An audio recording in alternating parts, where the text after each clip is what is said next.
সুপ্রিয় ভিউয়ার্স, আসসালামু আলাইকুম। আমি এখন অবস্থান করছি টাঙ্গাইল সদরের কুমলি নামদার।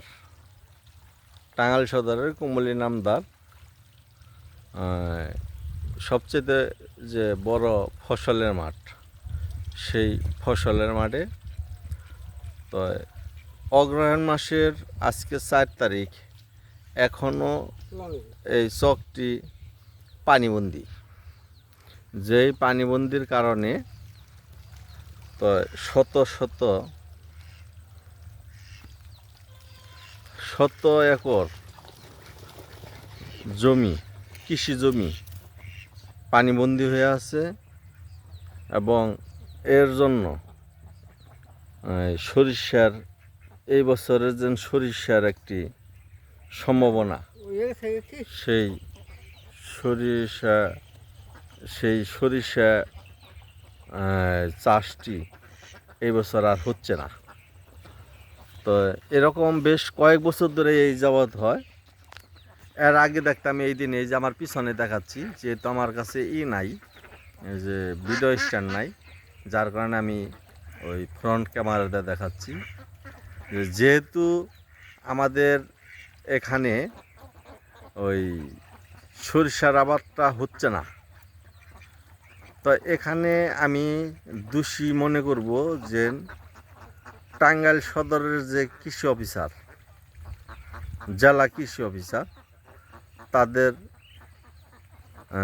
একগুয়েমি, তাদের দায়িত্বহীনতা, তাদের খবরদারি না করা, মাঠ প্রশাসন, যারা যেখানে কাজ করার কথা, এই যে যারা কৃষি কর্মকর্তা লক্ষ লক্ষ টাকা বেতন নিচ্ছেন, সরকারি টাকা খরচ করছেন, কৃষি নিয়ে যারা কাজ করেন, সেই কৃষি অফিসারগুলা যদি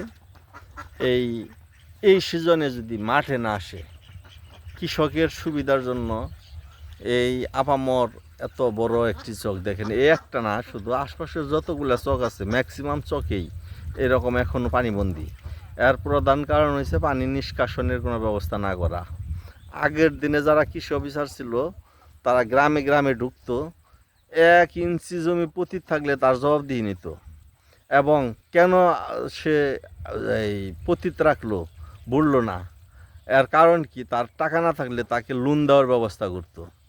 কিন্তু বর্তমান জামানায় যে কৃষি অফিসের লোকগুলো আছে, এরা মাঠেই আসে না, এরা অফিসে বসে বসে বড় বড় ভিডিও বার্তার মাধ্যমে বিভিন্ন প্রোগ্রাম করে ঘুরে এরা সরকারি টাকা নষ্ট করতেছে।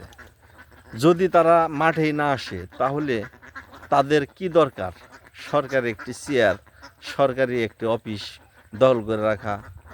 তাদেরকে সরকার বাদ দিয়ে দেখ, লাগবে না, আমরা জনগণই দেশ চালাবো। তো যদি তারা সরকারি অর্থ থেকে সরকারির যদি বেতন নিয়ে থাকে, তাহলে অবশ্যই তাদেরকে মাঠে আসতে হবে।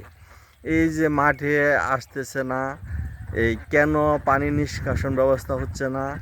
অগ্রহায়ণ মাস চলে যাচ্ছে, মাঝে 4 তারিখ আজকে, এখন পর্যন্ত চকে পানি। এই যে আমার পিছনে দেখেন ক্ষেতগুলি, ওই যে লম্বা বিশাল বড় যে পানি, সবগুলিতে এখনও পানি রয়ে গেছে। তো এই পানি কবে যাবে? তা আগে আমার পিছনে যে বিশাল ফসলের মাঠটি দেখতে পাচ্ছেন, আমার পিছনে দামনাজুর, বাসাইল উপজেলার সর্বশেষ গ্রাম, পশ্চিম প্রান্তে এই দামনাজুর। আর এই মাঝখানে যে আমাদের টাঙ্গাইল সদরের কুমলি নামদার আর দামনাজুরের মাঝামাঝি যে বিশাল বড় একটি চক, এখানে এখনও পানিবন্দী হয়ে আছে। এখানে পানির নিষ্কাশন হচ্ছে না। কেন হচ্ছে না, কারো কোনো খবরদারি নাই। আমি আরও একটা জিনিস দেখাই আপনাদেরকে, যে ওই যে পিছনে দেখেন আপনারা, যে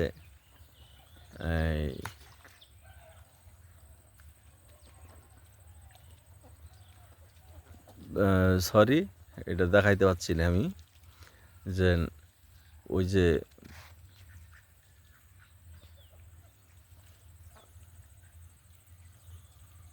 ওই পিছনের যে ওই যে দেখছেন ওই একটা ব্রিজ আছে, ওই ব্রিজ দিয়ে আমার সামনে আমি আবার একটু দেখাবো যে ওই যে আমার পিছনের সাইডে দেখেন ওই যে একটা দেখতেছেন নেটের পাশ দিয়ে বাড়ি দেখতেছেন, ওইটার সামনে দিয়ে ওইখানে একটা ব্রিজ আছে, ওই ব্রিজের নিচ দিয়ে পানিগুলো চলে যাইতো। কিন্তু এই বছর হচ্ছে কি ওখানে বাড়ি করছে, বিভিন্ন জায়গায় বাড়ি করা হয়েছে। যেমন এই যে একটা বাড়ি দেখে আপনাদেরকে, ওই যে পিছনে যেন আমার বাড়িটা দেখেন এই রাস্তার মাথায় অযথা বাড়িটা করে রাখছে। ওখানে একটি সরকারি কালপার আছে, এই কালপারটাও অকেজু হয়ে গেছে ওই বাড়িটা বানানোর কারণে। কিন্তু এখানে সরকারি এত টাকা ব্যয়ে কালভার করলো, সেই কালভারের মুখ বন্ধ করে বাড়ি করলো, এইটা কারও দেখার কোনো বিষয় নাই। এইগুলা কে দেখবে? আমার মাঝে মধ্যে আমি হিসাব করে পাই না যে সরকার এত এত মন্ত্রণালয়, এত ছোটোবেলায় দেখতাম মন্ত্রণালয় থাকতো হয়েছে 15-20টা, এখন মন্ত্রণালয় হয়েছে 40-50টা।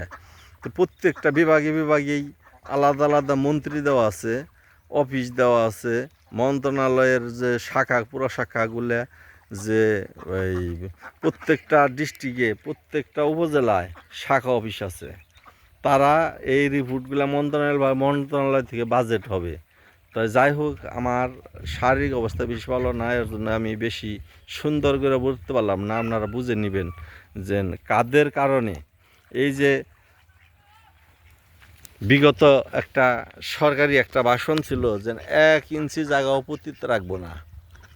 তো এই যে শত শত একর জায়গা সরিষা আবাদ হইল না, এইটা আমাদের দেশে সয়াবিনের উপর, সরিষা তেলের উপর এবং কৃষির উপর প্রভাবটা পড়বে। তো শুধুমাত্র আমাদের এই চক না, আমার জানা মতে আশপাশে যতগুলো ফসলের মাঠ আছে সবগুলি মাঠেই এই করুণ অবস্থা। তো আমি এই ভিডিওর মাধ্যমে আপনাদের এই ভিউয়ার্স এবং যারা দর্শক আমার এই ভিডিওটা দেখতেছেন ইউটিউব থেকে, তাদের মাধ্যমে আমি আর্জি রাখবো যেন আপনারা শেয়ার করবেন, কমেন্ট করবেন এবং আপনাদের কমেন্ট শেয়ারের মাধ্যমে এইটা যেন ভাইরাল হয়, এটা যেন দেশের সকল শ্রেণীর মানুষ দেখে এবং নিচতলা থেকে উপরতলা পর্যন্ত মন্ত্রী মিনিস্টার পর্যন্ত যেন এইটা সংসদে যেন আলোচনা হয়। নচেত এই কাজগুলো হবে না। আপনারা মনে করতেছেন যে এটা ছোটোখাটো বিষয়, আসলে কিন্তু এটা ছোটোখাটো বিষয় না। এই যে এখানে যেন 100 মন সরিষা এখানে যেন যে 1000 মন সরিষা আবাদ হইতো বা 2000 মন সরিষা উৎপন্ন হইতো, এইটা শুধু কিন্তু আমাদের এই গ্রামের জন্যই লাভবান না, এটা কিন্তু সর্বোপরি দেশের জন্য মঙ্গল ছিল। এই দেশের এই সরিষাটা সারা বাংলাদেশে এটার প্রভাব কমতো, এটা উপকার হইতো, কৃষির মধ্যে একটা অন্তর্ভুক্ত হইতো। এখন এই যেহেতু সরিষা হইল না, এই সরিষাগুলা অন্যান্য এলাকার সরিষাগুলা এই এলাকায় আসবে, তাহলে এই সরিষাগুলার চাপ বিভিন্নভাবে বাড়বে।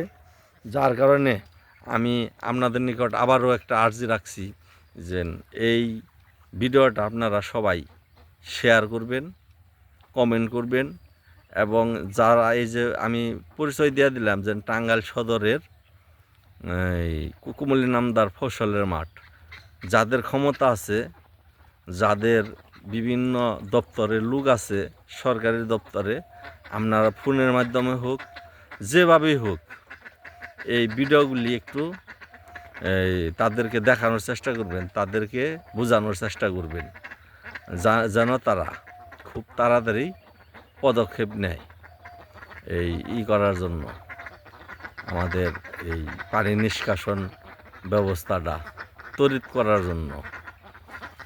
যাই হোক, সবাই ভালো থাকবেন। যদিও আমি ওই যে বাইক অ্যাক্সিডেন্ট করে 19টি সেলাই নিয়ে আজকে একটু বাইরে আসলাম, বাইরে এসে আপনাদের এই ভিডিওটা দেওয়ার জন্য চেষ্টা করলাম। তাই আপনারা একটু কষ্ট করে হলেও এটা শেয়ার করবেন এবং এই শেয়ার করে এইটা বিভিন্ন দপ্তরে দেখার সুযোগ করে দিবেন। মোহাম্মদ ফরিদ মিয়া, কুমলি নামদার, টাঙ্গাইল সদর।